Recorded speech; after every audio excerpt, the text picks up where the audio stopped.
Hi guys, this is Aarthi.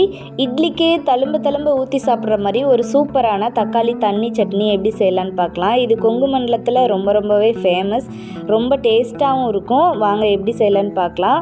இதை தக்காளி நம்ம பாயில் பண்ணி எடுத்துக்கணும். ஒரு 4 தக்காளி தண்ணியில் போட்டு ஒரு 5 நிமிஷம் விட்டிங்கனாவே தோல் பிரிஞ்சு வந்துடும். தோல் பிரிஞ்சு வந்ததுக்கப்புறம் தோலை எடுத்துட்டு அதை மிக்சர் ஜாரில் சேர்த்து நல்லா ஃபைன் பேஸ்ட்டாக அரைச்சி எடுத்துகிட்டு வந்துடலாம். அதுக்கப்புறம் ஒரு கடாயில் எண்ணெய், கடுகு, உளுந்தம்பருப்பு, சீரகம், பெரிய வெங்காயம், அதுக்கப்புறம் ஒரே ஒரு க்ரீன் சில்லி சாப் பண்ணி வச்சுருக்க ஒரு 10 பூண்டு சேர்த்து நல்லா இதை வதக்கிக்கோங்க.